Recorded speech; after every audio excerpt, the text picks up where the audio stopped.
The Sullivan family loves Bangladesh. Kavan সুলিভানের গোটা পরিবার ভালোবাসে বাংলাদেশকে। একজন বাংলাদেশীর সঙ্গে দেখা হওয়ার সাথে সাথেই সেই কথা বলার লোভ সামলাতে পারলেন না Cavan. The Sullivan family loves Bangladesh. কদিন আগে কাতারে শেষ হওয়া অনূর্ধ্ব-17 ফিফা ওয়ার্ল্ড কাপে কাভানের সাথে দেখা হয় বাংলাদেশি ফটো সাংবাদিক নাহিদ ইসলামের। সেখানে বা সুযোগ আসে সে আসলে বাংলাদেশ দলের হয়ে প্রতিনিধি। গেল মাসে শেষ হওয়া টুর্নামেন্টে কাভান দুর্দান্ত পারফর্ম করেন, একাধিক ম্যাচে গোল করে জেতান দলকে।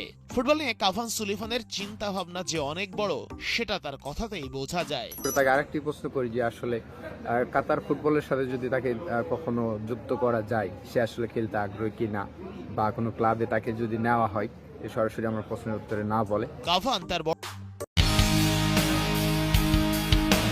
সুলিভান ব্রাদার্স নিয়ে আপাতত আনন্দ বিষাদ দুই খবরই আছে বাংলাদেশের জন্য। মন খারাপের গল্প বড় দুই ভাই কুইন এবং কাভানকে নিয়ে। এই দুয়ের বদৌলতেই আলোচনায় সুলিভান ব্রাদার্স। ফিলাডেলফিয়ার হয়ে কদিন আগেই মেসির বিপক্ষে অভিষেক হয়ে যাবে যে কোনো একজনের। ওদের টার্গেটে নেক্সট ফিফা বিশ্বকাপ। খুব স্বাভাবিকভাবে তাই ভাবনায় নেই বাংলাদেশ।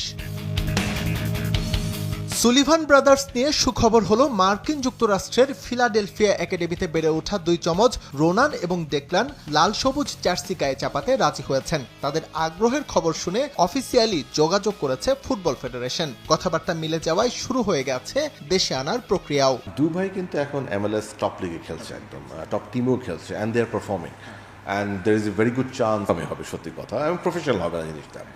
আরও দুই ভাই আছেন তার, যারা এই মুহূর্তে Philadelphia under 15 if I am not wrong, but একাডেমিতে আছেন। So they are into regular soccer practice. So আমরা ওই দুজনের জন্য তার বাবার সাথে কথা বলেছি।